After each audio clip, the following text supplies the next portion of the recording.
Heto ang 10 tael ng pilak para sa iyo. Ang babaeng ito ay kabilang na sa pamilyang Lu.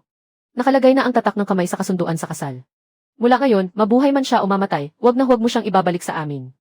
Anong klaseng kamalasan ito sa simula pa lang? Hindi ako makapaniwalang napunta ako sa katawan ng isang baliw na kinamumuhian ng pamilyang Lin. Dinagdagan pa ng 10 tael ng pilak para lang maidispatsa. Itinuring akong parang basura na winalis palabas ng pinto. At ipinilit na ipakasal sa iba. Ang aking bayaw ay malakas ang pangangatawan. Kaya niyang makahuli ng daan-daang kilong isda sa isang lambat lang. Ang kulang na lang sa kanya ay isang babaeng mag-aasikaso sa bahay. Magluluto at magsisilang ng kanyang mga anak. Ngunit narinig ko na si Lulin ay, hindi ba't mayroon na siyang napupusuan? Ang pamilya ng babaeng iyon ay humihingi agad ng 80 tael.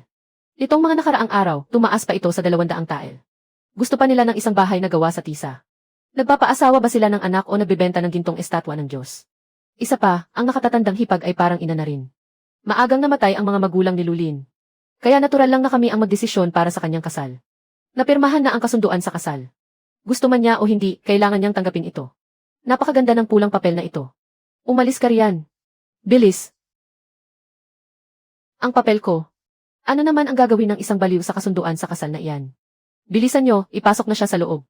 Kailangan na nating makauwi bago pa dumilim. Simula sa araw na ito, ikaw na ang asawa ni Lulin. Manatili ka lang ng maayos dito. Huwag kang gagawa ng gulo. Hindi ko alam kung nasaan ako ngayon. Wala akong kahit isang kusing. Wala man lang akong damit na panlaban sa ginaw. Kung tatakas ako ng ganito, tiyak na hindi ko makakayanan ang lamig ngayong gabi. Ang magpanggap na baliw ang pinakaligtas na opsyon sa ngayon. Lulin, sa wakas ay nakabalik ka na rin. Sino siya? Ang asawa mo. Kailan pa ako nagkaroon ng asawa? Ngayong araw, kami ng iyong ate Kihua ang nag-asikaso. Para sa dalaga mula sa pamilyang Lin na nakatakda sa iyo.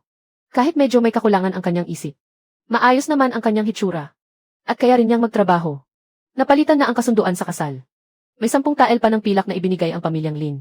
Hindi tayo gumastos kahit isang kusing. Pero nakakuha ka agad ng asawa. Ano pa ang mahihiling mo? Sino ang nagbigay sa inyo ng karapatang magdesisyon para sa akin? Ang nakatatandang kapatid ay parang ama na rin. 24 na taong gulang ka na. Hanggang kailan mo pa balak maghintay? Huwag ninyong pakialaman ang kasal ko. Kung saan niyo siya kinuha, doon niyo siya ibalik. Hindi na siya maibabalik. Matagal nang nakaalis ang pamilyang Lin. Malinaw na nakasaad sa kasunduan sa kasal. Na kung magbabago ang isip ng pamilyang Lu, kailangang magbayad ng 30 tael ng pilak bilang danyos. Kinuha ninyo ang pera ng pamilyang Lin. Pero ako ang pagbabayarin ninyo. Ginagawa lang naman namin ito para sa ikabubuti mo. Ang ina ni Baiksu ay humihingi ng 200 tael. Baka abutin ka ng habang buhay bago mo maipon iyon. Gusto mo ba talagang manatiling binata habang buhay dahil sa kanya? Nasaan ang perang kinita ko sa paglalayag sa dagat nitong mga nakaraang taon? Sa tuwing bumabalik ako, ibinibigay ko ang lahat ng pilak kay Kuya Dayong. Ginamit ninyo ang pera ko para ipatayo ang bagong bahay na ito. Tapos ngayon sasabihin ninyo na wala man lang akong pera para makapag-asawa. Bakit, libre ba ang pagkain? Libre ba ang pagkumpuni ng bangka? Napakaraming bibig na pinapakain sa pamilyang ito. Alin ba riyan ang hindi ginagastusan ng pilak? Tama na. Tama na. Hindi siya ang babaeng nais kong pakasalan. Kapag humina na ang ulan, ako mismo ang maghahatid sa kanya pabalik sa pamilya Lin. Napakapanghina talaga ng katawang ito. Manatili ka muna rito ng isang gabi. Bukas ng umaga, sa pagsikat ng araw, ihahatid na kita. Ano ang nangyari sa akin? Nasa akin pa ang panloob na damit.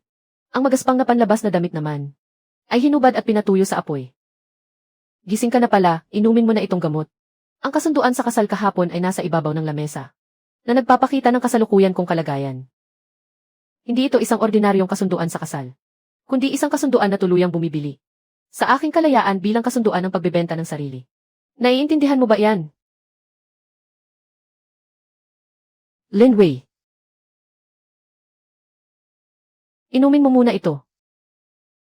Sinabi ng manggagamot na nilagnat ka lang dahil sa ulan. At walang dapat ipag-alala.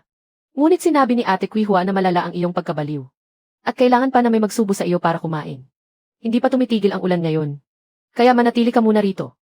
Kapag maaari ng daanan ang daan sa bundok, ihahatid kita pabalik sa pamilya Lin. Para bugbugin lang ulit. Sino ang nambubugbog sa iyo? Hindi naman kita basta-basta ibabalik sa pamilya Lin.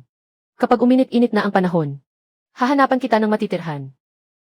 Gagawa rin ako ng paraan para mapawalang bisa ang kasunduan sa kasal. Aalis ako. Basta't may makakain ako para mabuhay, aalis ako. Ngunit bago mangyari iyon, manatili ka muna rito. At huwag kang papasok sa silid ko. Hindi naman tayo tunay na mag-asawa. Lulin, lumabas ka rito at hatiin na natin ang mga gamit. Sa nakalipas na mga taon, nakikitira ka at nakikikain sa amin. Nakikitira sa amin. Ang pag-aayos ng bangka at pagtatagpi ng lambat, alin ba riyan ang hindi nangangailangan ng pera?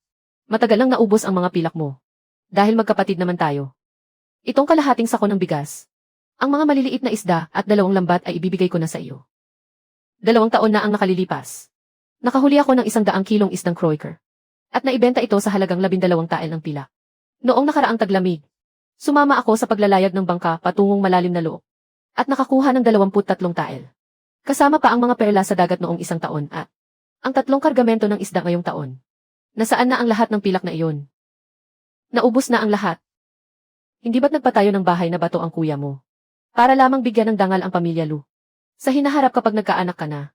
Hindi ba't dito rin sila kakain sa pangunahing bahay? Isang baliw, nais pang kumain ng maputing kanin at malalaking isda. Sapat na ang mga ito para makaligtas kayo sa taglamig. Bagay talaga ang baliw at ang hampas lupa. Masarap ang isda. Talagang isang hangal na walang alam sa magagandang bagay.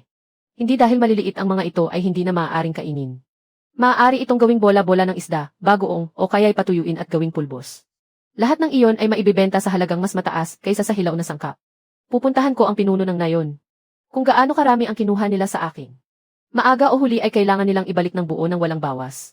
Kumain muna tayo. Puro tinik ang isdang ito at halos walang laman. Hindi mo lang alam kung paano ito ihanda.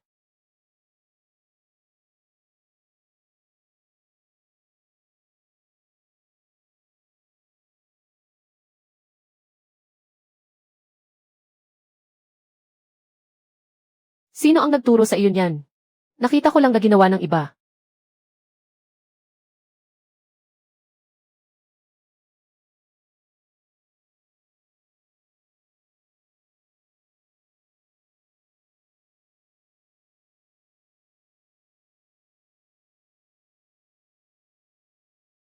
Mula nang pumanaw ang ating mga magulang. Sa tuwing bumabalik ako mula sa paglalayag sa dagat. Ang sumalubong sa akin ay hindi malamig na kalan at palayo. Kundi si Wang Kuihua na nakalahad ang kamay para humingi ng pila. Matagal ko nang hindi nararanasan ang umuwi. At makakain ng mainit na pagkain. Masarap ba? Ayos naman.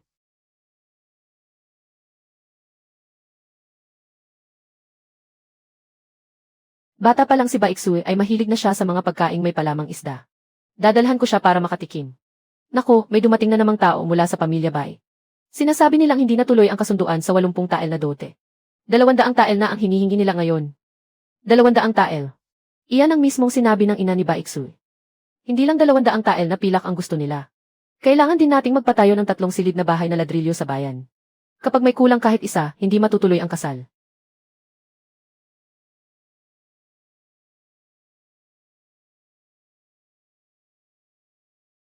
Ano naman ang sinabi ni Baiksue? Isa siyang dalagang hindi pa kasal. Paano niya susuwayin ang sarili niyang ina?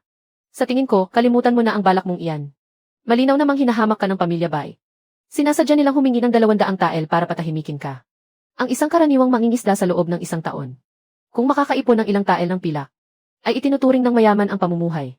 Ang 200 tael at isang bahay na ladrilyo ay hindi pagpapakasal ng anak, kundi ang pigain ang huling natitirang halaga kay Lulin. Hindi ba't dadalhan mo ng baozi si Baiksue? Tanungin mo na rin siya tungkol dito. Baka kapag nakita niya ang katapatan mo, ay pumayag siyang kausapin ang kanyang ina para sa iyo. Ikaw ba ang sumulat ng mga salitang iyon? May nagtapon ng papel sa likod ng pinto ng taberna, pinulot ko ito. At ginaya ang pagsulat. Huwag kang lalabas ng bahay ngayon. Hindi ko akalaing ang isang tulad mong baliw ay may talento pala sa pagluluto. Akin yan. Anong sa iyo? Ang isda ay sa pamilya Lu. At ang palayok ay sa pamilya Lu rin. Ang ganda ng pulang bulaklak. Ikaw. Baliw ka, humanda ka sa akin. Siyempre, maghihintay ako. Maghihintay ako hanggang sa maisa-isang singilin ni Lulin ang mga lumang utang. Para makita kung hanggang kailan magmamayabang si Wang Kuihua. Sinabi ni Baiksue na kagustuhan ng kanyang ina ang 200 tael. Sinabihan niya akong maghintay pa ng kaunti. Maghihintay ka ba? Nangako ako sa kanya. Kung ganoon, maghintay ka. Hindi ka ba galit? Bakit naman ako magagalit? Sinabi mo namang hindi tayo tunay na mag-asawa. Kapag uminit na ang panahon, aalis din ako. Gusto kong pumunta sa daungan para magbenta ng sarsa ng isda. Buong isda ang karaniwang ibinebenta sa daungan. Sino ang mag-aaksaya ng pera para bumili ng mga durog na ito? Naniluto mula sa tira-tirang isda. Subukan muna natin. Hindi pwede, maraming tao at magulo sa daungan. Mag-isa ka lang na babae. Sasamahan kita. Bili na kayo ng isda.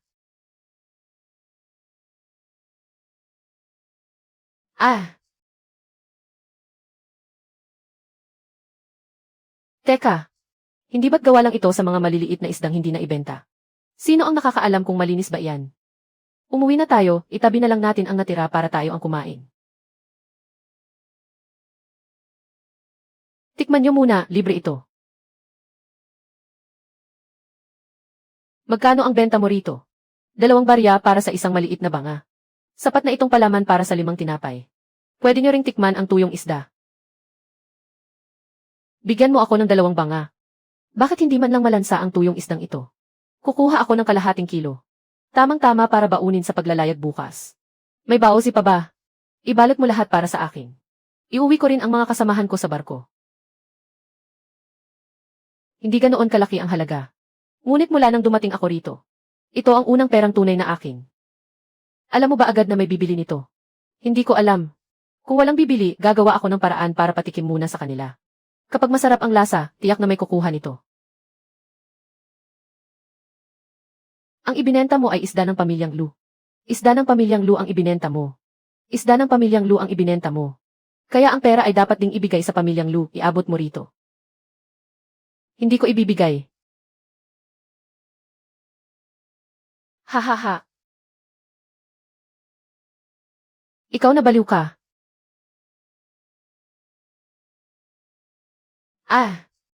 Magnanakaw, inaagaw ang pera ko. Lulin. Papanoorin mo lang ba ang baliw na ito, nasaktan ako? Tama na. Nakasulat dito ng napakalinaw. Ang mga isdang nahuli ko. Ang perang kinikita ko. Pati na ang palaisdaan na ibinigay sa akin sa dungwan. Ay sa akin na lahat simula ngayon. Kung mang-aagaw ka pa ulit ng pera, dadalhin ko ang mga listahan ng utang sa mga nakaraang taon. At haharapin natin ang pinuno ng nayon. Tingnan natin kung ako ba ang may utang sa inyo. O kung kayo ang may utang sa akin. Mabuti, napakabuti. Tingnan natin kung sa basurang isdang ito ay makakapagpayaman sa inyo. Hahaha.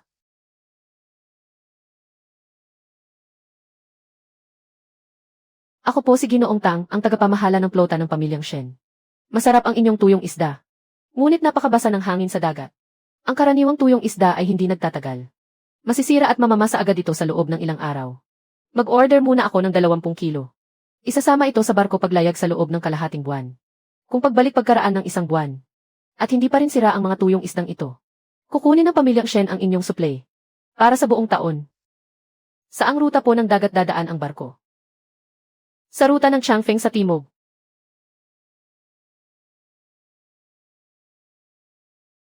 Hindi natin pwedeng tanggapin yan.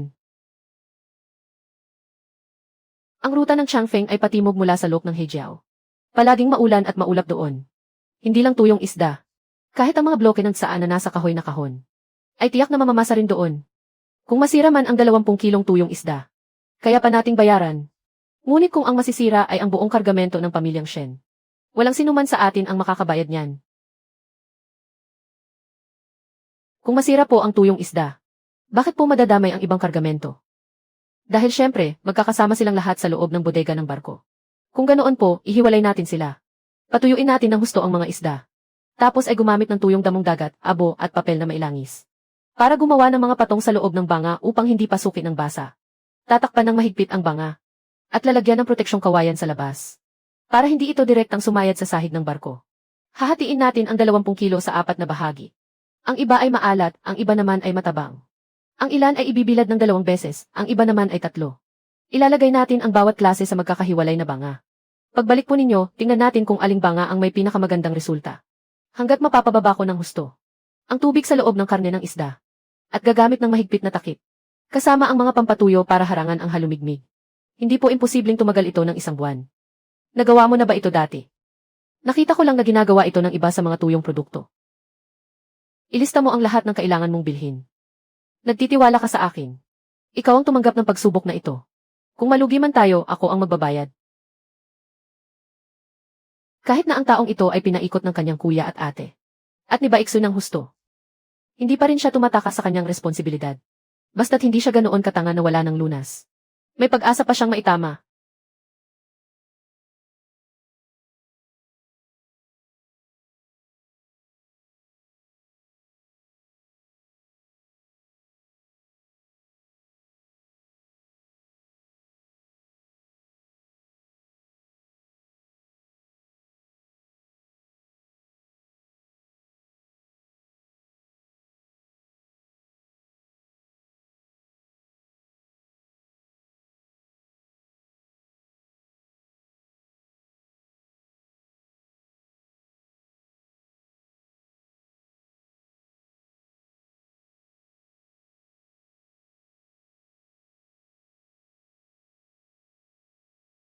Kuya Lulin. Baiksu, bakit ka na parito? Pinipilit ako ng aking ina na magpakasal. Sa namamahala ng tindahan ng tela sa bayan. Dahil ayaw ko, ikinulong niya ako sa silid. Nakatakas lang ako ng may kahirapan. Hindi ba't sinabi niyang 200 tael lang ng pilak ang dote? Hindi ko rin alam kung bakit bigla siyang nagbago ng isip. Kuya Lulin, wala akong pakialam sa bahay na bato. O sa 200 tael ng pilak. Ngunit siya ang aking ina. Kung susuwayin ko siya, ano na lang ang sasabihin sa akin ng mga tao sa bayan? Huwag kang mag-alala, gagawa ako ng paraan. Alam ko naman, na hindi mo ako pababayaan. Ikaw ba ang gumawa ng lahat ng ito? Kami ni Lin Wei, tumanggap kami ng paunang order mula sa pamilyang Shen. May kakayahan nga si Binibining Lin. Nabalitaan ko na medyo may sira ang ulo mo. Ngunit hindi ko akalaing marunong ka palang gumawa ng tuyong isda. Sabihin mo sa akin ang resipe. Tutulungan ko kayong gumawa nito, maaari ba? Hindi ko maaaring sabihin. Bakit? Kapag sinabi ko, wala na kaming kikitain. Hindi mo ba alam kung sino ako kay Kuya Lulin? Wala ka ba talagang alam? Kapag ikinasal na ako sa kanya, magiging iisang pamilya na tayo. Ang mga bagay na alam mo, ay dapat mo ring ituro sa akin. Hindi pa naman nangyayari iyon. Masyadong maaga pa para pag-usapan ito. Kuya Lulin, binubog na naman ako ng aking ina kahapon. Halos wala na kaming bigas sa bahay. At nagkasakit pa ng trangkaso ang aking kuya. Magkano ang kailangan mo? Hindi ako naparito para humingi ng pera sa iyo. Ngunit wala na talaga kaming makain sa bahay. Kung mabibigyan mo ako ng 20 kilo ng tuyong isda, at ang rolyo ng asul na tela, saka pahiramin ako ng 2 tael ng pilak, tatanawin ko talaga itong malaking utang na loob sa iyo. Humihingi ka agad ng 20 kilo ng tuyong isda, rolyo ng tela at 2 tael ng pilak. Ang isang karaniwang mangingisda sa loob ng ilang buwan ay hindi basta-basta makakaipon ng ganoon kalaki. Ito ba ang tinatawag mong walang makain? Hindi maaaring galawin ang mga tuyong isda. Ito ang mga subok na produkto para sa pamilyang Shen. Naiintindihan ko na. Ngayong may asawa ka na, hinahayaan mo na lang akong mamatay. Hindi sa ganoon. Hindi ko maibibigay ang 2 tael ngayon. Gamitin mo muna ito. At maaari mo ring kunin ang tela. Ngunit 10 kilo lang ng tuyong isda ang maibibigay ko sa iyo.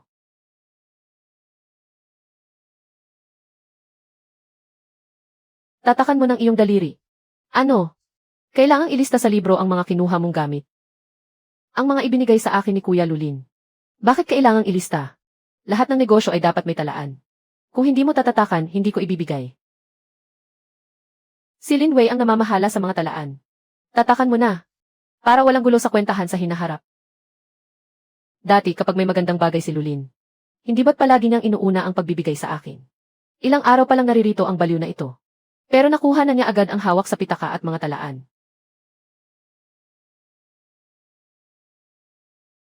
Ilista mo rin ang kahon. Magkano lang ba ang halaga ng isang lumang kahoy na kahon? Dapat iyang ibalik.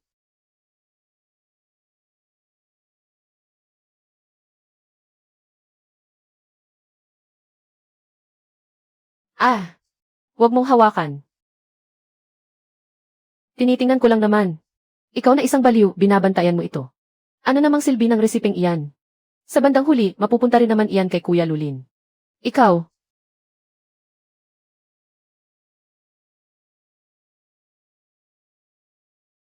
Ah! Magnanakaw ang masamang taong ito. Ubo-ubo. Umalis kayo, umalis kayo. Ubo. Kuya Lulin, hinahayaan mo lang ba siyang apihin ako?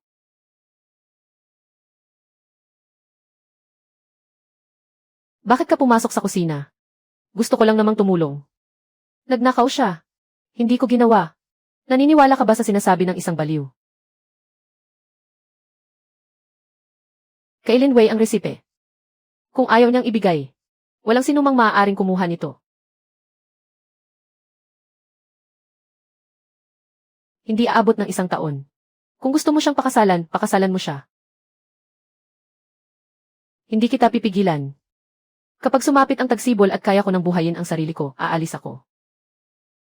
Hihi!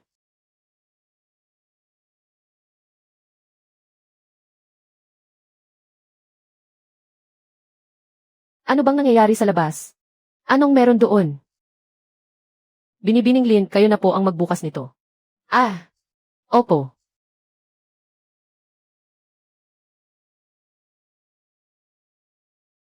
Ah! Alaynan. Hindi masama. Swerte lang naman iyan. Easy, baka naman ang garapon ng tuyong isda na ito ay hindi man lang nabuksan habang nasa barko. Kaya syempre hindi ito mamamasa. Ang mga tuyong isda sa barko ay hindi naman kailangang buksan araw-araw. Kung hindi man lang natin kayang i-seal ng maayos ang imbakan, paano pa tayo makakapaghanda ng rasyon para sa malayo ang paglayag? Bukod dito, ang 4 na garapon ng tuyong isda ay inilagay sa isang lugar. Ngunit ang isang ito lang ang may pinakamagandang kalidad. Malinaw na hindi lang ito dahil sa swerte. Ang pang-4 na garapon ay pinatuyo ng 3 beses. Katamtaman lang ang alat. May tuyong abo ng damong dagat sa ilalim ng garapon. At may papel na mailangi sa pagitan ng mga tuyong isda. Ito ang pinakamabisang paraan sa ngayon. Pirmahan muna natin ang kontrata sa pamilyang Shen. Para sa 3 buwang pagsubok na kasunduan. Kailangan namin ng 300 gin ng tuyong isda buwan-buwan. Kung ang kalidad ng mga produkto ay katulad ng ngayon. Pag-uusapan natin pagkatapos ng 3 buwan ang kontrata para sa buong taon. Kapatid na Lu, kaya niyo po ba itong tanggapin? Ano sa tingin mo? 200 gin muna po para sa unang buwan. Masyado ba itong malaki para sa inyo? Kung hindi po natin kayang gumawa ng 300 gin pero pinilit pa rin natin. Masisira po ang mga produkto ng pamilyang Shen. At masisira rin ang sarili nating pangalan. Kapag nakabili na po tayo ng mga patuyuan. Maaari na po nating gawing 300 gin sa ikalawang buwan. Haha, ang iba nga ay nagrereklamo na maliit ang order ng pamilyang Shen. Pero ikaw ay may lakas ng loob na tanggihan ito. Ang kikitain natin dito ay hindi lang basta pera. Ang mas mahalaga, simula ngayon ay mayroon na tayong permanenteng mamimili. Itabi mo ito. Ilista natin ito ng hiwalay. Iba ang bayad sa pagpunta mo sa dagat para mangisda. Iba rin ang gasto sa mga isda bilang hilaw na materyales. Dapat ding ilista ang panggatong, asin at mga garapong luwad. Ang matitira sa huli, iyon ang ating kita. Masusunod ang gusto mo. Ngunit ikaw ang mamahala sa listahan. Sumasakit ang ulo ko kapag nakakakita ng mga numero. Hindi ka ba natatakot na tangain ko ang pera at tumakas? Kung talagang gusto mong tumakas, hindi sapat ang 5 tael ng pila para maihabol ang mga order. Kailangan nating bumili ng mga bagong kagamitan. Masyadong mahal ang mga bagong kawang bakal at hulmahan. Nanghihinayang akong gastusan iyon. Mabuti pang pumunta tayo sa sanglaan para maghanap ng mga murang gamit. Pupunta ako sa sanglaan.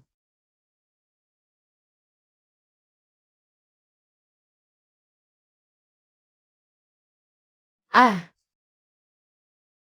Magkano po ang hairpin na iyon na mamahala? Nakasangla pa po ito.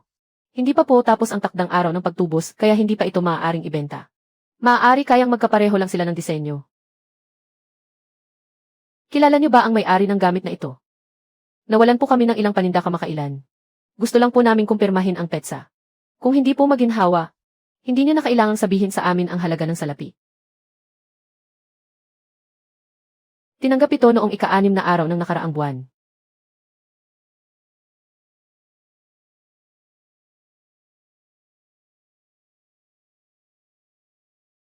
Ah! Sinabi niyang wala na silang makain sa kanila. Baka nga talagang wala na siyang. Paraan kaya niya isinangla ang hairpin. Possible.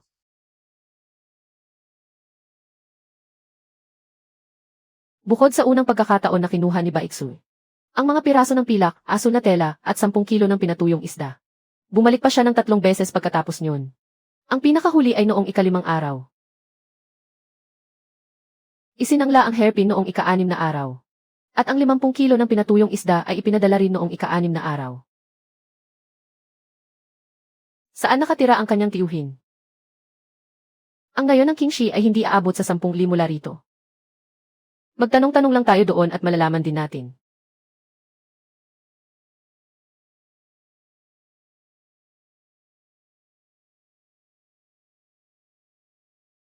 Kapatid na Lu, nagbebenta ba kayo?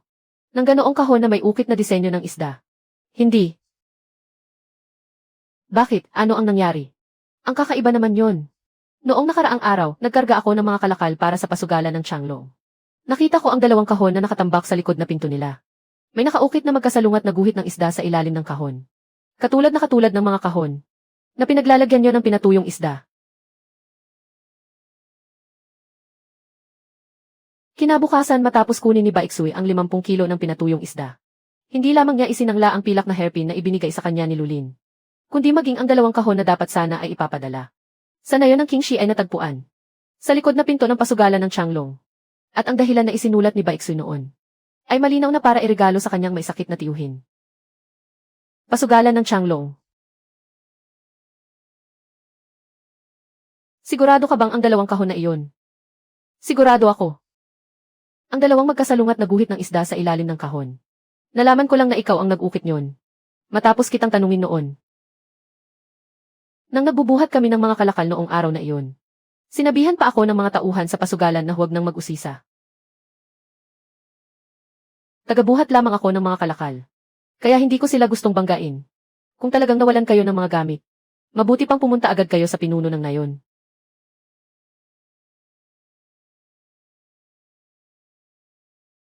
Kumain ka muna. Hindi magagawa iyon ni Baixuy. Sinabi niyang ang pinatuyong isda ay para sa kanyang tiyuhin. Kung ganoon, tanungin natin ang kanyang tiyuhin. Alamin muna natin ang katotohanan bago magsalita. Matagal mo na ba siyang pinaghihinalaan? Pinaghihinalaan ko nga siya. Ngunit ang hinala ay hindi maaaring maging ebidensya. Isang pilak na hairpin. Isang bulto ng pinatuyong isda na hindi malaman kung saan napunta. At ang mga sinabi ni Hisan ay nagpapatunay lamang na may itinatago sa atin si Baixuy. Kung bigla ko siyang tatanungin ng walang pag-ingat, iiyak lamang si Baixuy. At sasabihin niloko siya ng mga tao sa pasugalan. At baka lumambot na naman ang puso ni Lulin.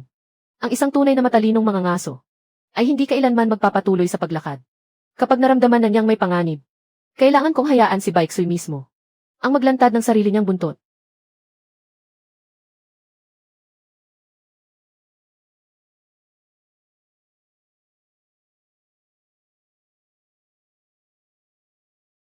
Ah, ang batang si Lu pala.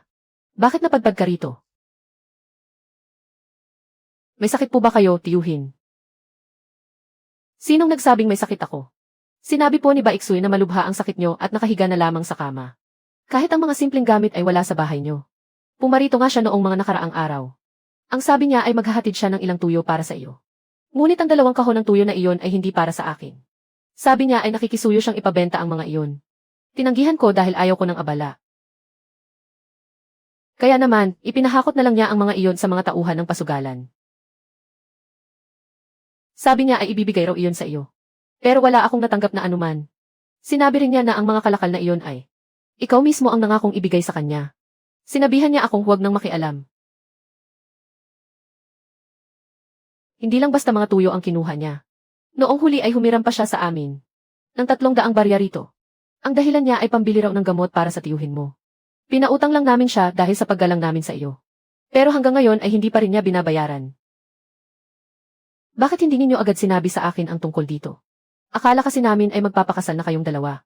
Sabi niya, ang lahat ng pera ng inyong pamilya ay siya na ang hahawak at mamamahala.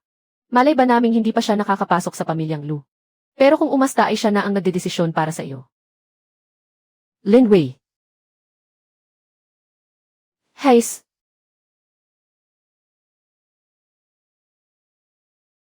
Baka gusto lang talaga niyang ibenta ang mga tuyo para may pambili ng gamot. Hindi naman talaga may sakit ang tiyuhin niya. Pinilit lang siya ng kanyang ina na gawing iyon. Kinuha rin niya ang iyong mga pilak at hindi na isinuli. Ano ba talaga ang gusto mong iparating? Wala akong ibang sinasabi. Kung gusto mo siyang paniwalaan, sige, magtiwala ka lang. Basta siguraduhin mong malinaw ang bawat listahan sa iyong kwenta.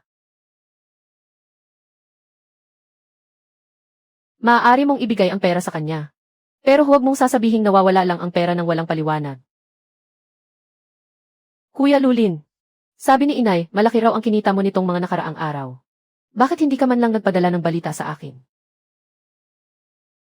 Binibining Lin, gaano pa karaming tuyo ang natitira mula noong nakaraang araw? Pupunta ang kuya ko sa kabisera.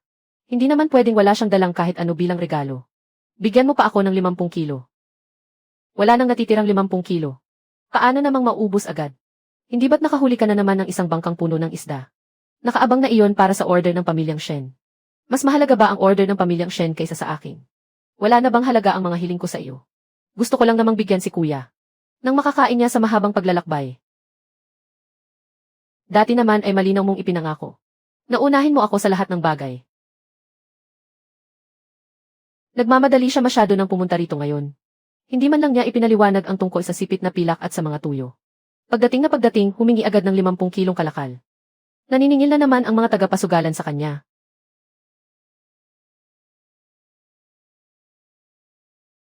Sabi mo ay wala na. Maaari kaming magbigay. Basta't magsulat ka muna ng kasunduan. Ililista na naman ba ito sa utang? 50 kilong tuyo. Kasama ang 2 kahong kahoy. Sabi mo ay para ito sa pagkain ng kuya mo sa daan. Kapag nabawasan ang mga ito, siguradong magagalit ang kuya mo. Sige, susulat ako.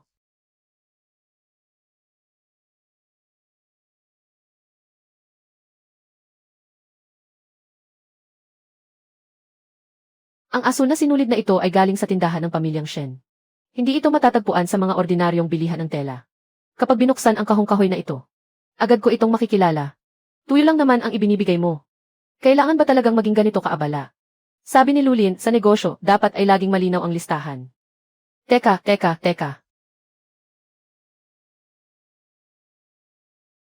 Kuya Lulin, kailan ka ba pupunta sa bahay namin para mamanhikan? Pag-usapan natin yan kapag maayos na ang mga order ng pamilyang Shen. Huwag mong kakalimutan ang pangako mong iyan, ha?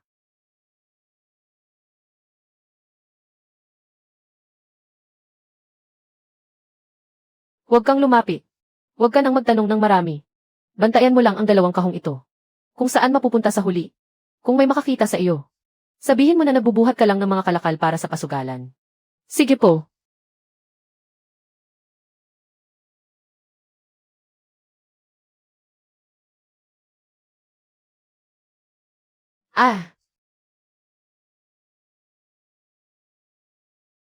Pumasok ang mga kahon sa lumang bodega ng kanlurang daungan.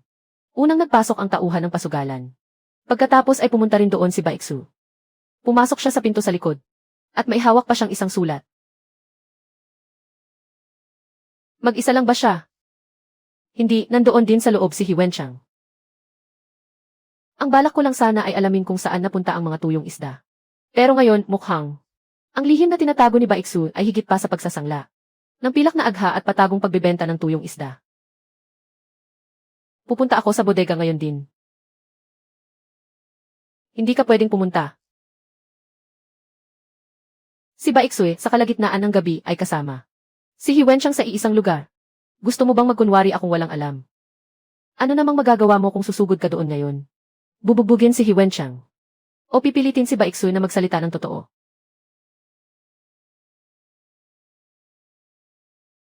Hindi sa atin ang lumang bodega. Kung papasukin natin iyon ng sapilitan, pwede nilang sabihin na binili lang nila ang mga tuyong isda. Napinulot lang ang mga kahon. At pumunta lang doon si Baiksu para makipagnegosyo. Pagdating ng oras na iyon, hindi mo na mababawi ang mga gamit. At mapaparatangan ka pa ng kasalanang sapilitang pagpasok sa bodega. Alamin muna natin kung kanino ang bodega. Kapag may nagbukas nito ng mailegal na karapatan, doon pa lang tayo pwedeng pumasok.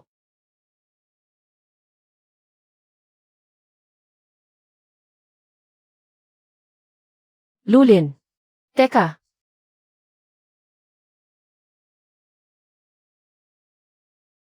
Ang bodegang iyon ay inarkila ng isang mangangalakal na nagngangalang Chen. Sabi niya, gagamitin daw ito para imbakan ng mga tuyong kalakal mula sa timog. Ano ang kinalaman ni Hiwenchang sa kanya? Hindi ko pa siya narinig na binanggit ang pamilyang He. Kung walang mga kalakal ng pamilyang Lu sa loob ng bodega, hihingi po kami ng tawad sa inyo.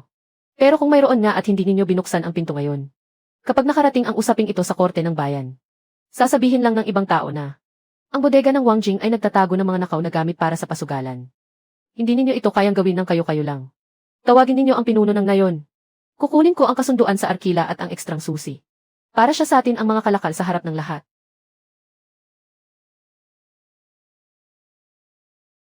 Napalitan na ang kandado. Kayo ang may-ari ng bodega.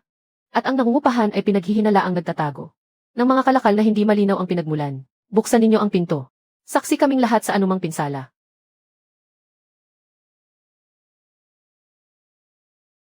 Teka. Baligtarin mo ito. CJ.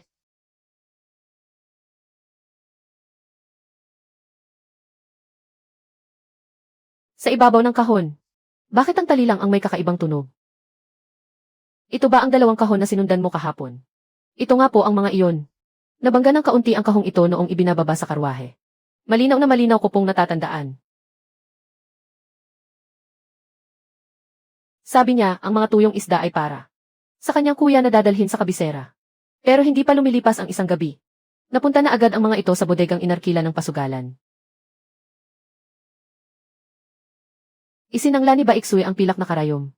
Isinangla nga ni Baiksui ang pilak na karayom.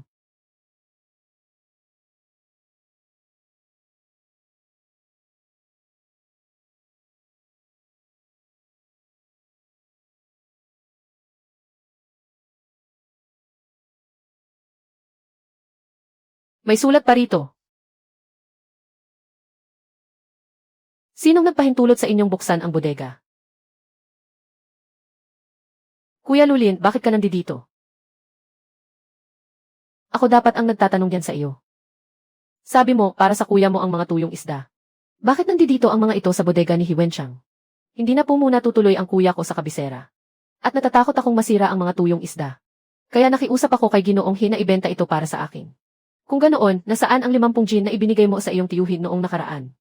Ayaw itong tanggapin ng aking tiyuhin, kaya ang tanging nagawa ko lang ay nasaan ang pilak na tusok sa buhok, iyon ang tanda ng ating pagmamahal na ibinigay ko sa iyo. 2. Sinabi mong itatabi mo ito habang buhay. Ngunit lumingon ka lang at ipinasangla mo agad ito. Iyon din ay dahil ayaw itong tanggapin ng aking tiyuhin. Lulin. Kapag naibigay na ang mga bagay kay Binibining Bai, sa kanya na iyon. Kung kanino niya gustong ibigay, ay wala ka nang pakialam doon. Ginoong He, bodega ko ito. Ang nangungupahan ay gumamit ng peking pangalan para rentahan ang bodega. At pinalitan pa ang susi ng walang pahintulot. At ngayon ay nag-iimbak pa ng mga kalakal na hindi malaman ang pinagmulan. Kaya natural lang na may karapatan akong siya sa atin ito.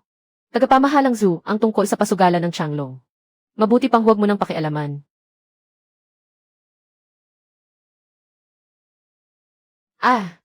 Sinabi mo na kapag nakakuha pa ako ng isa pang 50 jin, ay ibabalik mo sa akin ang mga tuyong isda.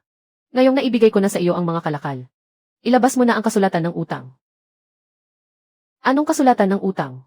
Kailan kita pinangakuan? Gusto mong tumanggi sa usapan? Ang salapi at tuyong isda na ibinigay sa akin ni Lulin.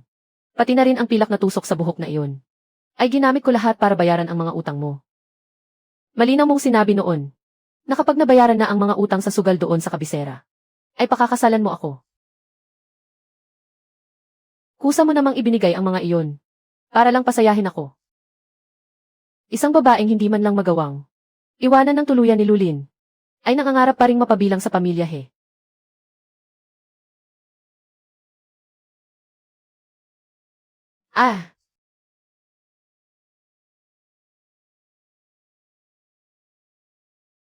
Huwag mo siyang hawakan.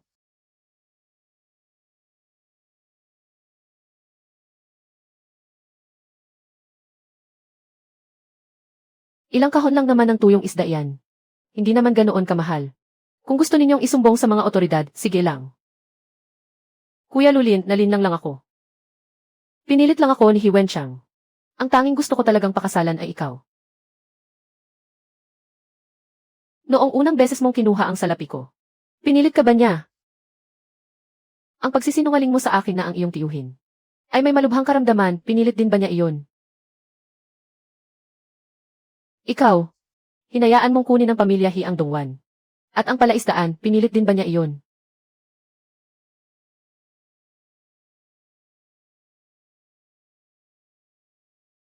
Mula ngayon, wala na tayong kinalaman sa isa't isa. 12 taon kayong itinaguyod ni Lulin. Kapag pinagsama-sama ang lahat ng iyon, nagkakahalaga iyon ng hindi bababa sa 200 tael. Magbayad kayo kung hindi ay kukunin namin ang mga kasangkapan ninyo bilang kabayaran. Si Baiksuy ang kumuha ng salapi. Sa kanya kayo maningil. Anak mo siya. Kaya natural lang na ikaw ang magbayad ng utang niya. Teka.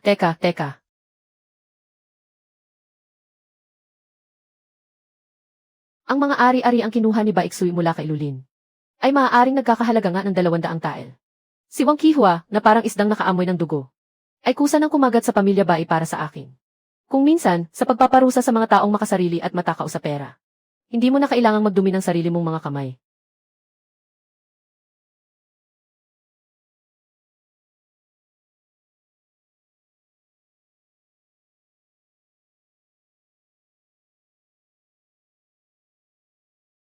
Matagal mo na itong napansin, hindi ba? Naghinala lang ako. Bakit hindi mo agad sinabi sa akin? Kung sinabi ko ba, maniniwala ka?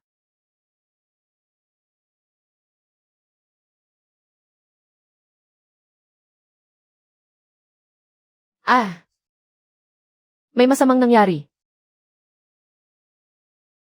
Ang kahoy na kahon na ipinadala sa korte ng bayan ay napalitan sa daan. Nandoon pa ang selyo.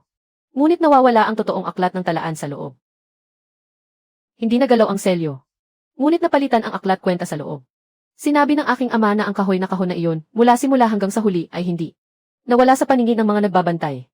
Ngunit nang maihatid dito sa korte ng bayan, binuksan ng clerk ang selyo sa harap mismo niya. At ilang pirasong basurang papel na lamang ang natira sa loob. Sino ang responsable sa pagtanggap at pagsusuri? Si Clerk Song ng korte ng bayan. Ano ang sinabi niya? Sinabi niya na iyon talaga ang laman ng aklat kwenta mula pa sa simula. Matanda na si pinuno ng nayon. Kaya baka nagkamali lang siya ng tingin.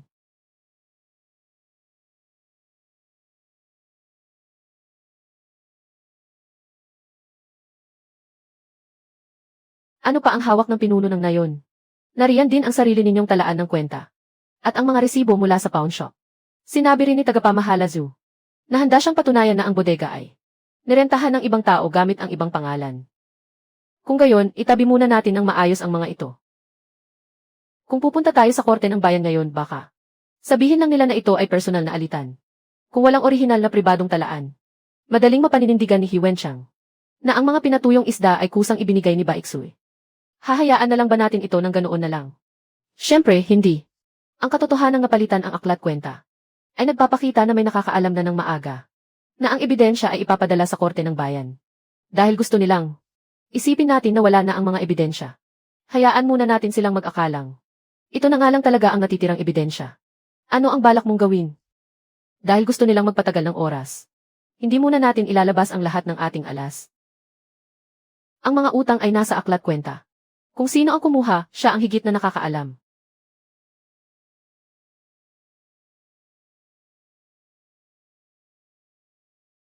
Ang mga pinatuyong isda na ginawa ko ay maayos pa ring nakatabi.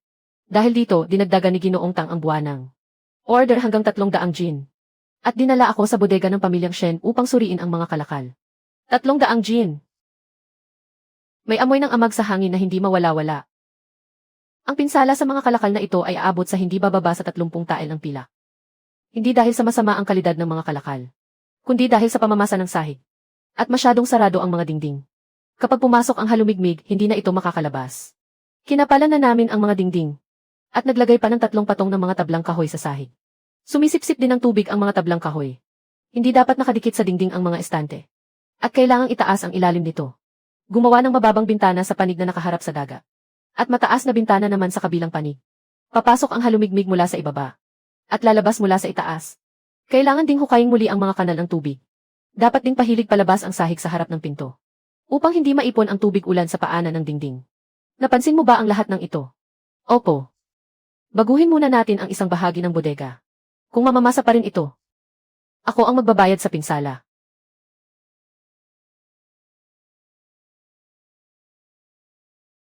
Dapat may daanan ang hangin. At may mapupuntahan ang tubig. Hindi dapat nakadikit ang mga kalakal sa dingding at sahig.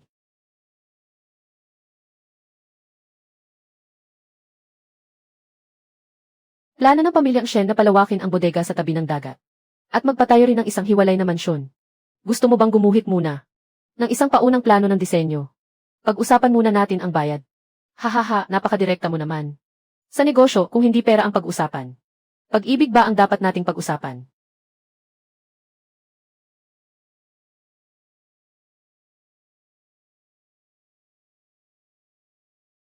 Bakit ang lakas ng loob mong humingi ng kahit ano? Kinikita ko ito gamit ang sarili kong kakayahan. Bakit hindi ako mangangahas? Ano ba talaga ang trabaho mo noon? Gumuguhit ng mga plano ng bahay para sa mga tao. Maaari bang kumita sa pagguhit ng mga bahay? Ngunit ang mga tao rito ay mas gustong tawagin itong plano.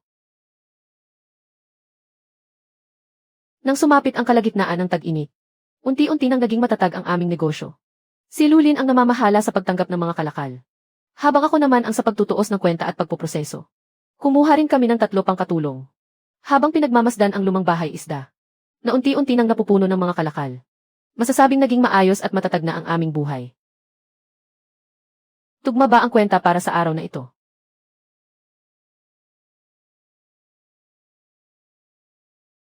Ito ang kasulatan ng pagmamay-ari ng palaisdaan sa Dongwan.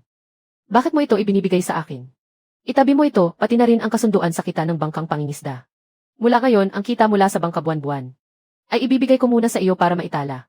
Hindi ka ba natatakot na baka tangayin ko ito at tumakas? Kung gusto mong tumakas, matagal mo nang ginawa iyon. At saka, sinabi mo noon na aalis ka kapag sumapit ang tagsibol. Ngunit hindi pa ako umaalis ngayon. Kung ganoon, huwag ka nang umalis.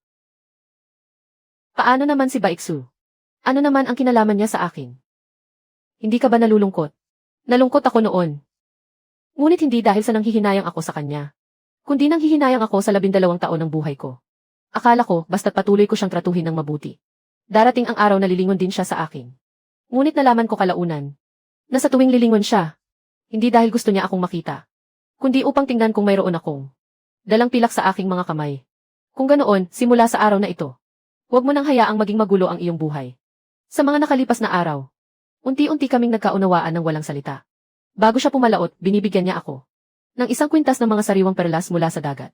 At nag-iiwan naman ako ng ilaw para sa kanyang pag-uwi. Hindi na niya ako tinatawag na baliw. Ngunit pinapanatili ko pa rin ang aking huling pagpapanggap. Madaling mapababa ng lambing ang depensa ng isang tao. Kaya kailangan kong manatiling gising at alerto. Nang sumapit ang unang bahagi ng taglagas, sumama si Lulin sa plota patungo sa laot. Matagal ka bang naghintay? Hindi naman. Nakikita kita rito araw-araw. Nakita ko lang ito sa daan. Para sa akin.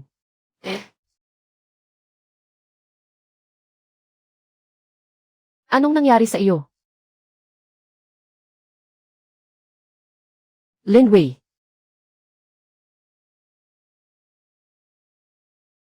Wala ito.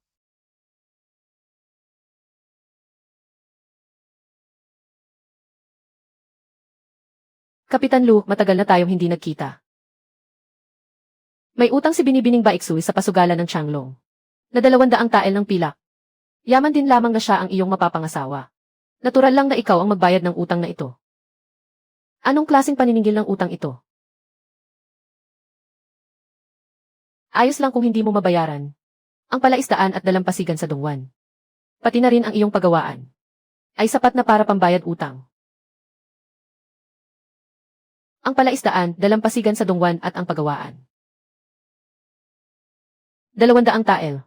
Kailan pa nangutang si Luli ng ganoon kalaki? Hindi ba't hindi pa naman kasal si Baiksu sa kanya?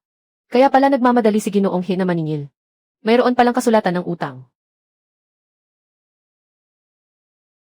Shen Q. Hindi sa akin ang kasulatang ito. Tatak daliri mo ito. At pangalan mo rin ang nakasulat. Lulin, huwag mong sabihing hindi mo kayang tanggapin ang pagkatalo. Hindi ako nangutang kailanman. Hindi ka nangutang. Kung ganoon, saan galing ang tatak ng kamay na ito? Noong 15 ng nakaraang buwan, personal na pumunta si Lulin sa pasugalan upang mangutang ng pera. Sinabi niyang gagamitin ito para ihanda ang dote para kay Binibining Bay. Nandoon ako noong oras na iyon. Nagsisinungaling ka. Noong ika-15 ng nakaraang buwan, nasa ruta ako ng Changfeng. Pagkalipas pa ng kalahating buwan bago ako nakabalik sa daungan. Kung ganoon, nakapagtataka nga iyan. Sinasabi mong wala ka roon. Huwag mong sabihin ang tatak ng kamay mo. Ay kusa na lamang pumunta sa pasugalan.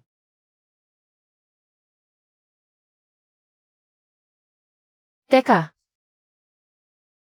Tingnan ninyo. Hindi ito. Ang papel na ito ay hindi. Isinulat bilang kasunduan sa utang sa simula pa lang. Ang petsang nakasulat dito ay Hulyo 15. Ngunit may mga lumang mansa ng tinta sa mga sulok ng kalahating papel na ito. Ipinapakita nito na may iba pang nakasulat dito noong una.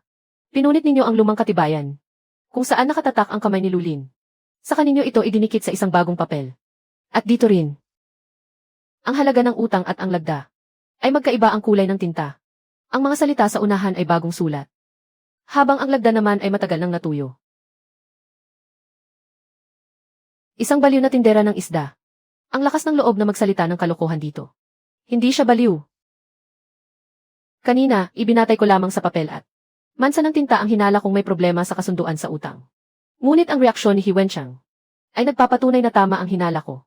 Ang papel na ito ay hindi ginawa para maningil ng utang, kundi para mangagaw ng mga ari-arian. Ginoong He, sinasabi mong ang kasunduan sa utang na ito ay personal na nilagdaan ni Lulin. Kung ganoon, saan ba naganap ang panghihiram ng pera? Mayroon bang mga saksi?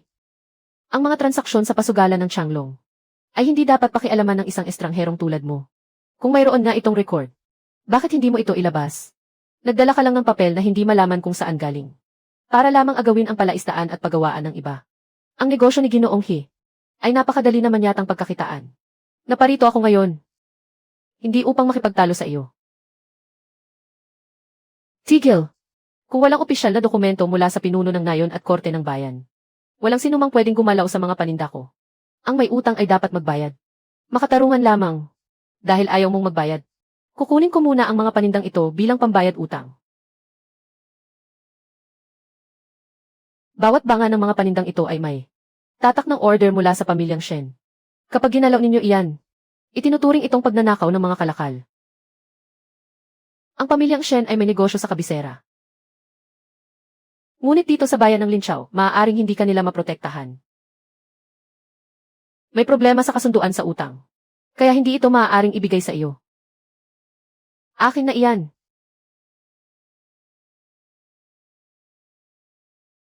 Huwag mo siyang hawakan. Ginoong He, naparito kami sa utos ng pasugalan upang kunin ang mga paninda. Sino mang humarang sa amin ay kinakalaban ang pasugalan. Hindi ito bigla ang plano ni He Wenchang. Matagal na niyang inihanda ang kanyang mga tauhan. Lulin, huwag kang aalis sa pinto ng bodega. Pumunta ka sa likod at itago mo ang aklat ng kwenta. Hindi ako aalis. Buntis ka, kaya huwag mong pilitin ang sarili mo. CJ, ayos lang ako, bantayan muna natin ang mga paninda. Lin Wei. Ah.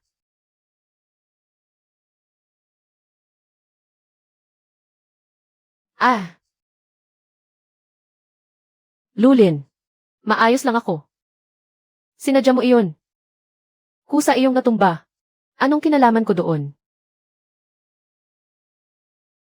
Kinuha niya ang libro ng kwenta.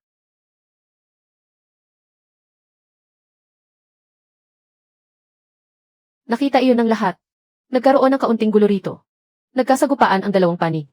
Medyo magulo ang sitwasyon. Ah. Hindi ganoon ang nangyari. Kayo ang unang nanakit. Mayroon akong kontrata at katibayan ng upa sa bodega ko. Ito ang katibayan ng pag-upa ng pasugalan ng Changlong. Katibayan para sa pagawaan. Kayong pamilyang Lu, tumanggap na kayo ng paunang bayad pero gusto nyo pang tumanggi. Sinaktan nyo pa ang mga taong kukuha lang ng paninda. Ah! Sino ang nag-ulat ng kasong ito? Ako po. May utang si Lulin sa pasugalan na 200 tael. Ngayong araw, hindi lang siya tumangging magbayad. Nag-ipon pa siya ng mga tao para manggulo. Ninanakaw ang katibayan ng utang. At sinaktan ang mga tauhan ko. Narito ang mga opisyal para sumaksi. Peke ang katibayan ng utang na iyan. Ang korte na ang magsusuri kung totoo o peke iyan. Pero dahil nanakit ka ng tao, kailangan mong sumama sa amin. Ginawa niya iyon para protektahan ako at ang mga paninda. Asawa ka niya. Natural lang na ipagtanggol mo siya. Hindi ito usapin ng pagpanig ng asawa. Maraming saksi rito sa pinangyarihan. Si Hiwensyang ang nagdala ng mga tao. Pumwersang pumasok sa pagawaan para kumuha ng paninda. Ginoong opisyal, bakit si Lulin lang ang hinuhuli niyo? Bakit hindi niyo sila tanungin? Sabi ng mga tauhan ng pasugalan. Naparito sila para maningil ng utang. Dahil mayroon silang katibayan. Hindi iyon maituturing na iligal na pagpasok. Hindi lang pala mga saksi ang binayaran ni Hiwensyang. Pati ang mga opisyal ay naayos na niya ng maaga. Bumalik ka muna sa loob ng bahay. Itago mong mabuti ang mga tuyong isda at ang pilak.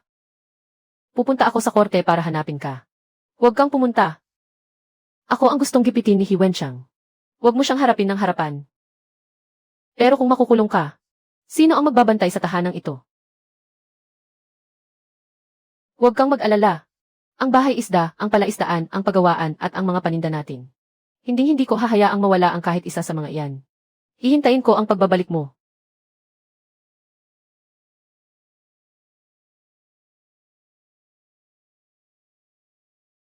Isang babae lang nangangahas pang lumaban sa pasugalan.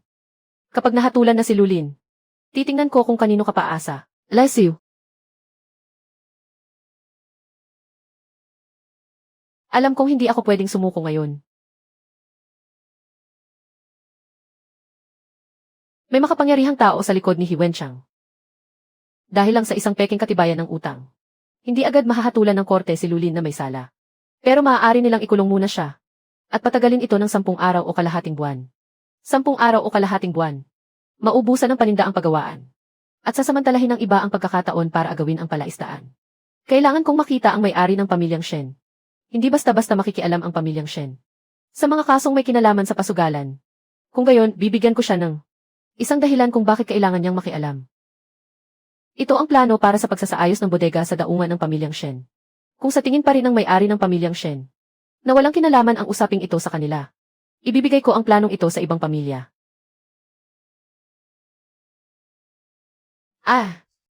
Lin Wei, bumalik ka muna bilis at tingnan mo.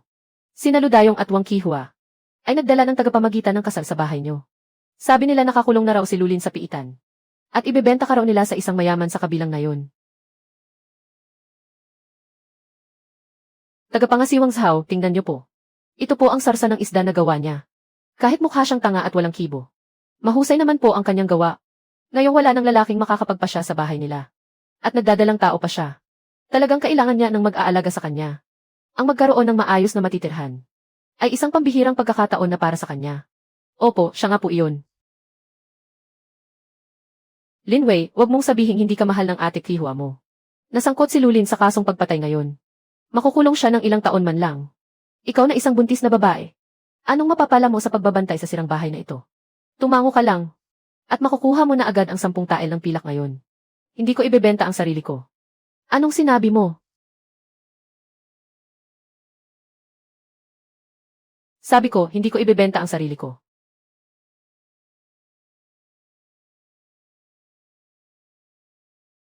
Nagsasalita, nakakapagsalita ka na. Dati pa ako nakakapagsalita.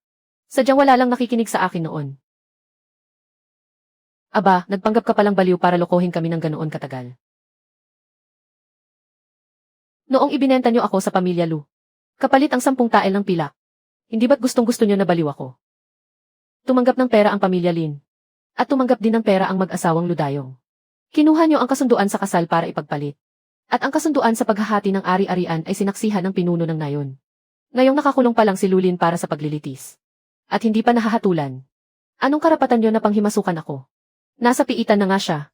Kapag nakakulong ang lalaki, natural lang na pwedeng mag-asawang muli ang babae. At iyang dinadala mo sa tiyan mo. Hindi nga alam kung kanino ang batang iyan. Ang tanggapin ka ng pamilya Zhao ay malaking pagbibigay galang na kay Lulin. Sinong nagsabing mag-aasawa akong muli? Pinuno ng ngayon, usaping pampamilya po ito ng mga Lu. Kailan pa naging usaping pampamilya nyo? Ang asawa at ari-arian ni Lulin. Ako mismo ang sumulat ng kasunduan sa paghahati ng ari-arian. Ang palaisdaan sa Dongguan at ang mga kagamitan sa Pampang. Nasaksihan ko rin ang paglagda ng thumbmark ni Lulin. Ludayong, magsalita ka muna. Sa anong karapatan mo ibebenta ang asawa niya? Ako ang panganay niyang kapatid. Ang panganay na kapatid ay parang ama. Dapat ay may ganoon kang ang katayuan. Ngunit noong pumanaw ang ama ni Lulin, nasa tamang gulang na siya. Hindi mo namana ang kanyang mga ari-arian. At wala ka ring karapatang magpasya sa kanyang kasal. Ito ang kasunduan sa paghahati ng ari-arian. Sa ilalim ng pangalan ni Lulin, mayroon siyang isang bangkang pangingisda. Isang palaisdaan sa Dongguan. 6 na ektarya ng pampang sa Linqiao. At isang lumang bahay isda. Matapos ang paghahati, lahat ng kita sa pangingisda, araw-araw na huli sa palaisdaan at kita sa bangka, ay mapupunta sa sariling pamamahala ni Lulin. Ang mag-asawang Ludayong ay hindi pwedeng manghingi nito sa ngalan ng pagiging panganay. Nagsasamantala ka lang para magwala. Hindi siya tapat sa kanyang asawa. Matagal na pumalaot si Lulin. Sino ang nakakaalam kung kaninong bata yan? Ate Kwihua, nakakatawa naman ang mga sinasabi mo. Ilang buwan na kaming kasal ni Lulin. Ang kasunduan sa kasal, kasunduan sa paghahati at saksi ang lahat ng ating mga kapitbahay.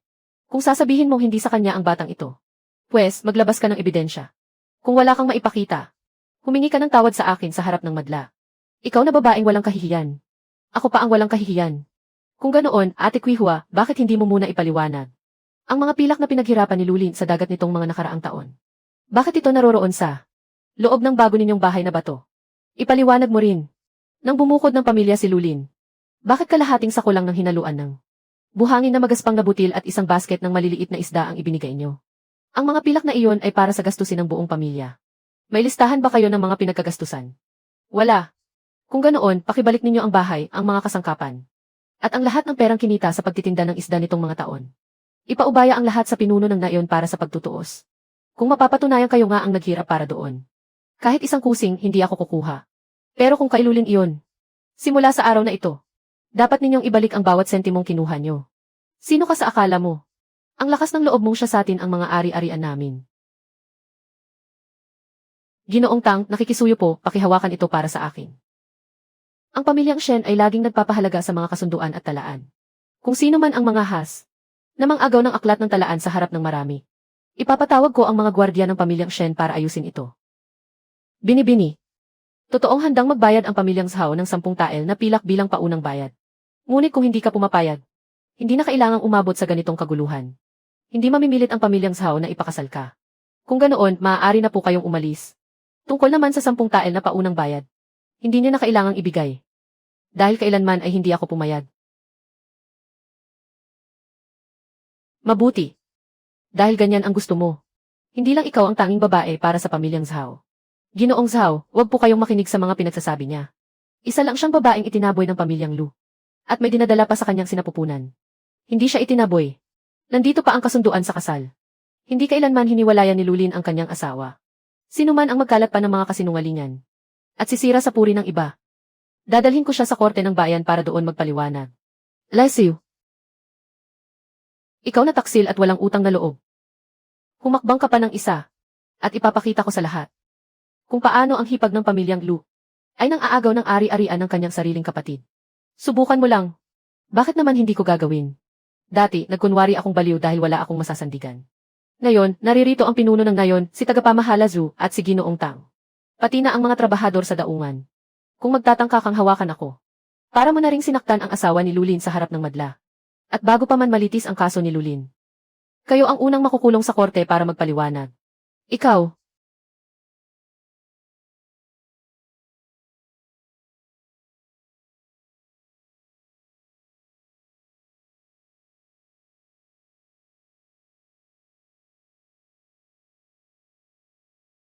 Ito ang unang pagkakataon dito sa bayan ng Linqiao.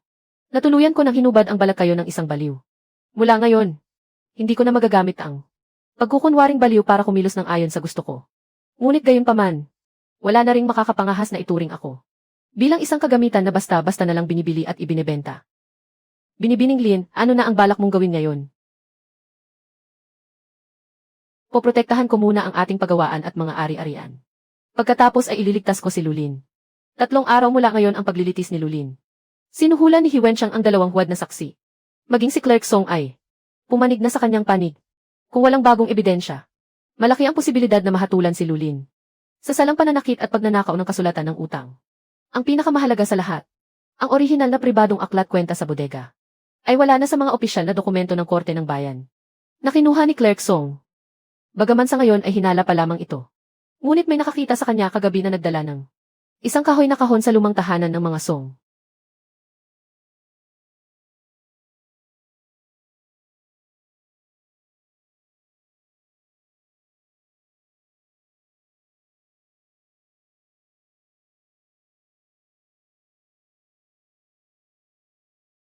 Huwag kang matakot kahit hindi pa bumabalik ang iyong ama. Ngunit ibabalik siya ng iyong ina sa ating tahanan. Binibining Lin. May isa pa pong bagay. Ano ang nais ko? Kayang tulungan ng pamilyang Shen na imbestigahan si Clerk Song. Ngunit hindi kikilos na walang kapalit ang may-ari ng pamilyang Shen. Iguhit mo para sa pamilyang Shen ang plano ng bodega sa Linhai. At ng kanilang hiwalay na looban. Bukod dito, nais malaman ng pamilyang Shen kung gaano karaming kalakal ang kinumpiska ng pasugalan ng Changlong. Sa ating mga kalakal, kayang tumulong ng pamilyang Shen sa iyo. Ngunit hindi ito walang kapalit. Nais malaman ng may-ari ng pamilyang Shen kung gaano karaming kalakal ang kinumpiska ng pasugalan ng Changlong. Sa ating mga kalakal.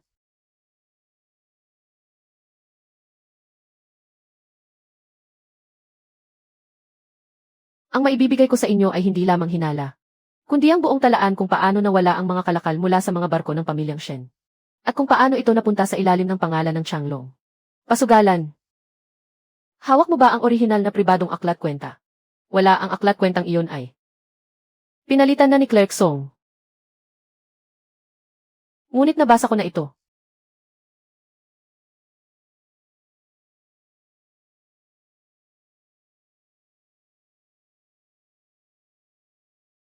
Ang nakasulat sa aklat ng pamilyang Shen ay kakulangan sa mga kalakal na ito. Ngunit ang nakasulat sa pribadong aklat ng pasugalan ay iba ang patutunguhan.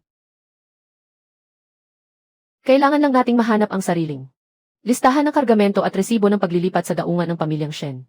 At papuntahin ang may-ari ng bodega na si Tagapamahala Zhu. Upang mapatunayan na ang kakulangan ay hindi nawala sa barko.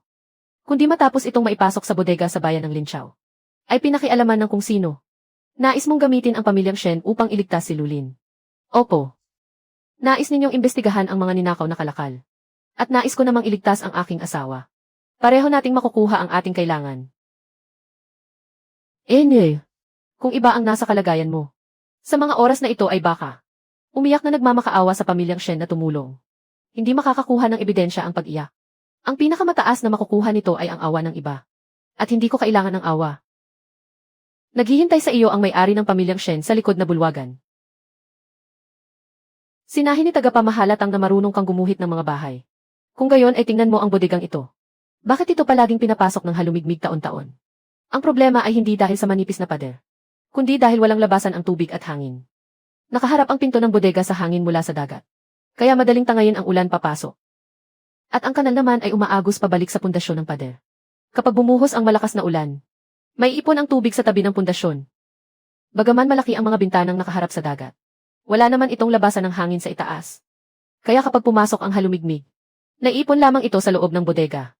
Kung babaguhin ito ayon sa iyong paraan, kailangan bang gibain ang kalahati ng pader? Hindi po, kailangan lang maglagay ng harang sa halumigmig sa sulok ng pader. Itaas ang buong salansanan ng mga kalakal. Gawing makitid na pasukan ng hangin ang bahaging nakaharap sa dagat. At maglagay ng mataas na bintana sa ilalim ng bubong.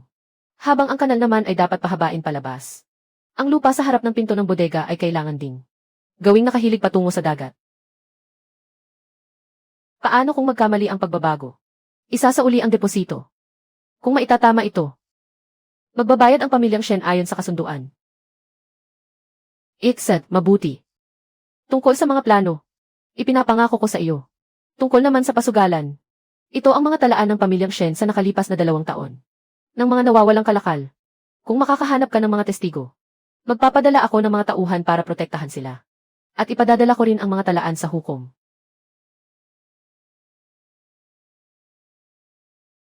Hanapin mo ang 3 taong ito. Ang isa ay ang matandang tripulante na nagbaba ng mga kalakal.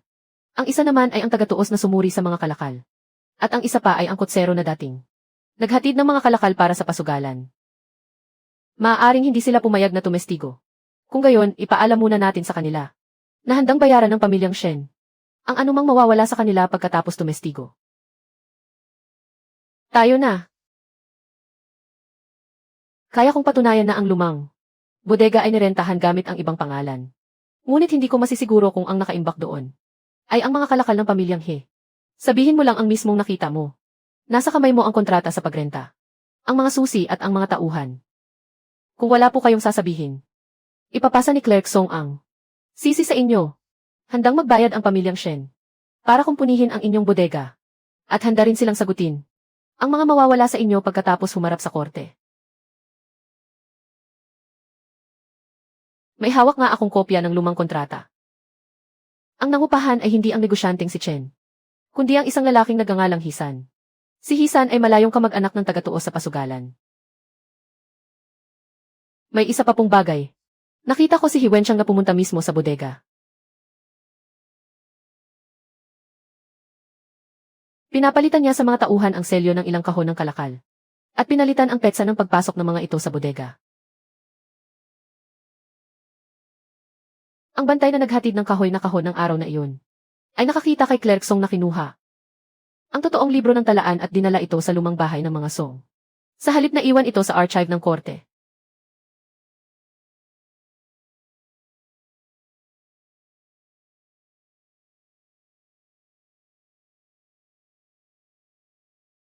Nakagawa na ako ng 3 kopya ng orihinal na pribadong talaan. Ang unang kopya ay ibinigay sa pamilyang Shen. Ang ikalawa ay ipinadala sa kabisera ng lalawigan. At ang ikatlo ay itinago kay tagapamahala Zhu. Dahil dito, kahit makuha pa ni Clerk Song ang kopya sa korte, wala na rin itong silbi.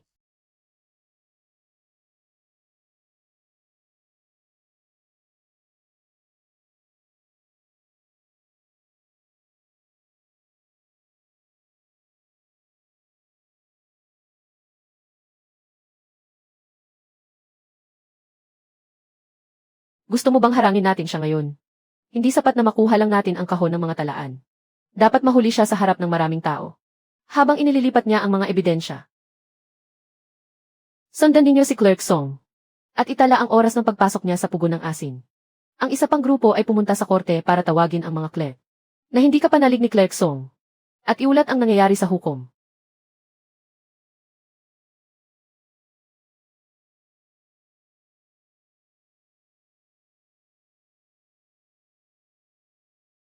Maghintay pa tayo ng kaunti.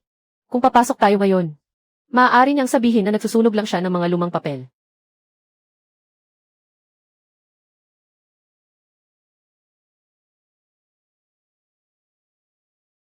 Clerk Song, napakagabi na.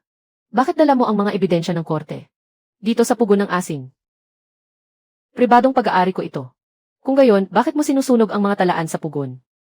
Hindi ko sinusunog ang mga talaan.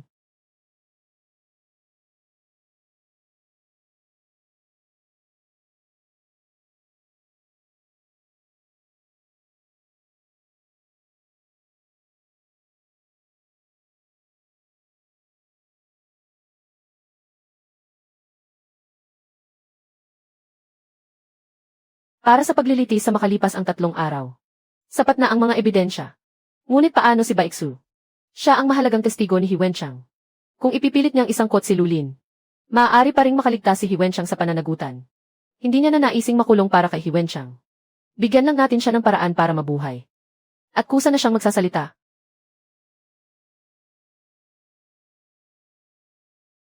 Lin Wei. Alam kong may hawak kang ebidensya. At alam ko ring tapos na si Hiwenchang.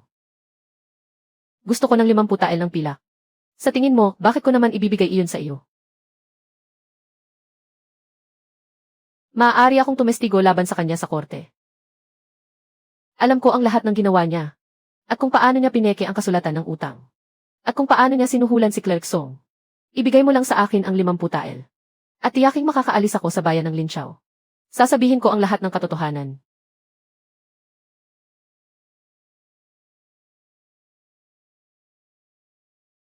Ayaw ni Hiwenchang na makapasok siya ng buhay sa korte.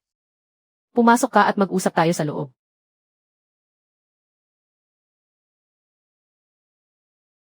Gusto mo ng 50 tael ng pilak. At gusto mo ring tiyakin ko. Naligtas kang makakaalis sa bayan ng Linqiao. Maaari akong pumayag. Ngunit kailangan mo munang ipaliwanag ng malinaw. Kung paano kinuha ni Hiwenchang ang mga kalakal ni Lulin. Kung paano niya pineke ang kasulatan ng utang. At kung paano niya sinuhulan si Clerk Song. Ibigay mo muna ang pera. Ha? Kung kukunin mo ang pera at hindi mo tutuparin ang pangako mo, kanino pa ako lalapit? Noong niloko mo si Lulin para sa pera niya noon, hindi ka nag-iwan ng anumang malinaw na katibayan. Ngayong gusto mong magtiwala ako sa iyo. Dapat magpakita ka naman ng kaunting katapatan. Ginoong Tang, maaari po ba kayong pumasok para maging saksi?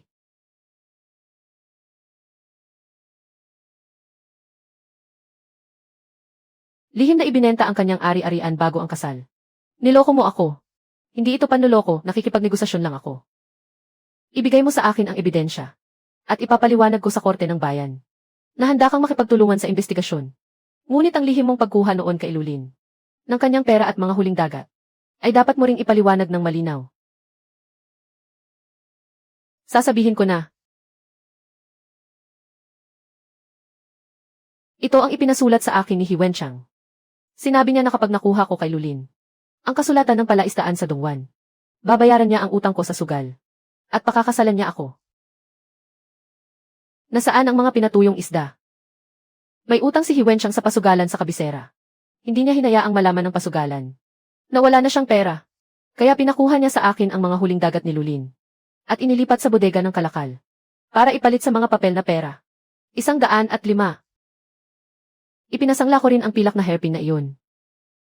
At ibinigay ko sa kanya ang lahat ng pera. Sino ang gumawa ng peking kasulatan ng utang? Ang tagatuo sa pasugalan na hinanap ni Hiwenchang. Paano naman si Clerk Song? Siya ang nakipag-ugnayan sa kanya. Sinabi ni Hiwenchang. Basta't palitan ni Clerk Song ang lihim na talaan sa bodega. Kahit anong paliwanag ni Lulin ay hindi siya paniniwalaan. Ang tagatuos ng pasugalan.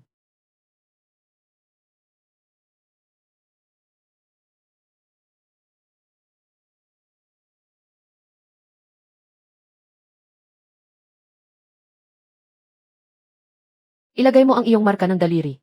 Nasaan na ang 50 tael na ipinangako mo? Kapag napatunayang totoo ang iyong salaysay, at matapos mabilang ang mga mababawing ari-arian, ibibigay ko ito sa iyo mula sa makukuhang kabayaran. Akala mo ba ay matutulad ako kay Lulin? Na ibibigay agad ang pera sa isang patak lang ng luha mo.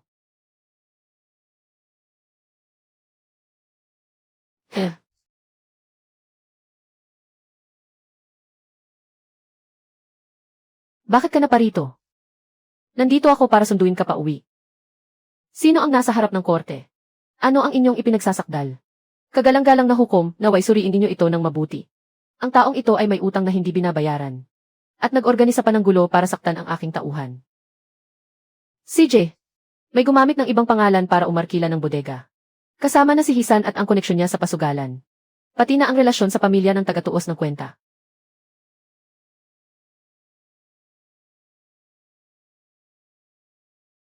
Gusto mong kampihan si Lulin, hindi ba?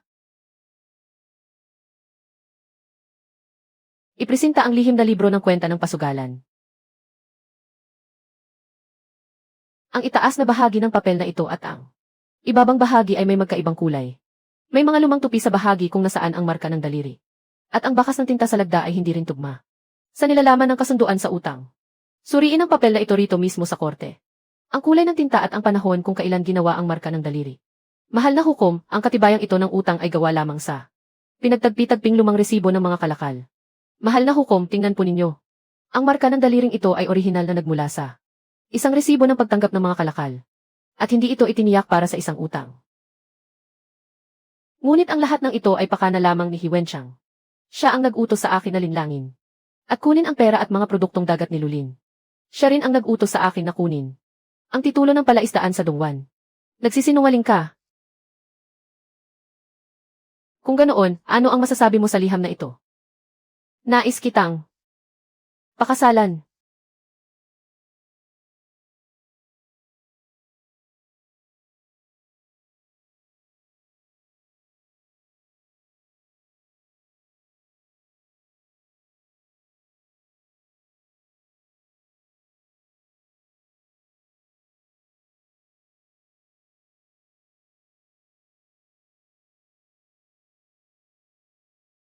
At iuwi sa ating tahanan.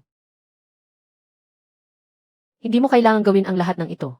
Alang-alang sa akin. Ikaw ang aking asawa. At kasosyo ko rin sa negosyo. Ngunit naniwala ako kay Baeksuy ng maraming taon. Lin Wei. Mula ngayon, ikaw na ang magtatago ng lahat ng ito. Bakit? Dahil gusto kong malaman mo na hindi na kita itinuturing na isang baliw na asawa na pansamantala ko lang kinuko. Ang tahanang ito, pati na ang aking barko, ay pag-aari nating dalawa. Itago natin ito ng maayos. Hindi ba't ang sabi natin ay sama-sama nating pamamahalaan? Sama-samang pamamahala. Hindi ang ipaubaya ang lahat ng bagay sa akin. Ikaw ang bahala sa mga usapin sa dagat. At ako naman ang bahala sa mga libro ng kwenta. Walang sinuman sa atin ang dapat na umasa lang sa isa't isa para mabuhay. Sige, payag ako.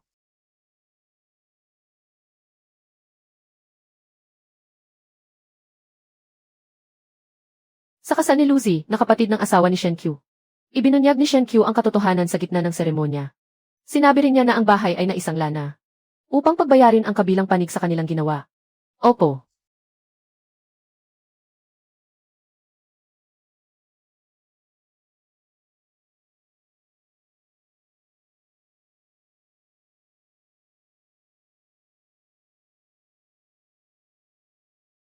Ginoong Tang. Wei.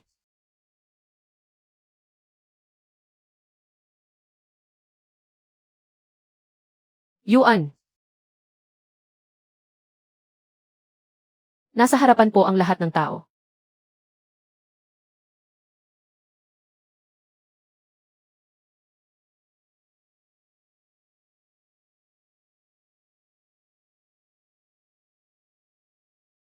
Itaas pa ang layag ng kalahati. Itaas pa ng kalahating pulgada. Ito na ang mga alon. Bilis.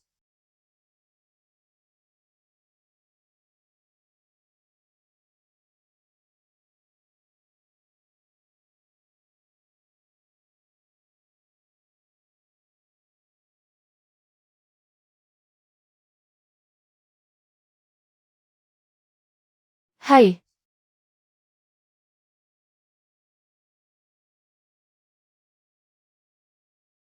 Ano ito? Ito ang hatsian sa kita ng plota ngayong taon. Ilagay mo sa silid ng kwentahan. Ipinaubaya ko na ang lahat sa iyo. Sabi ko na, dapat magkahiwalay ang pagtatala ng kwenta. Kung ganoon, itala natin ito sa ating pinagsamang kwenta. Pupunta ka pa ba sa bodega ng mga kalakal ngayon? Pupunta ako sandali. Sasama ako sa iyo. Wag na, tignan mo na lang ang mga bata. Mayaya naman ang mga bata. Kung ganoon, asikasuhin mo ang pagkumpuni ng barko. Kasalukuyan na itong ginagawa ng mga manggagawa. Hihi!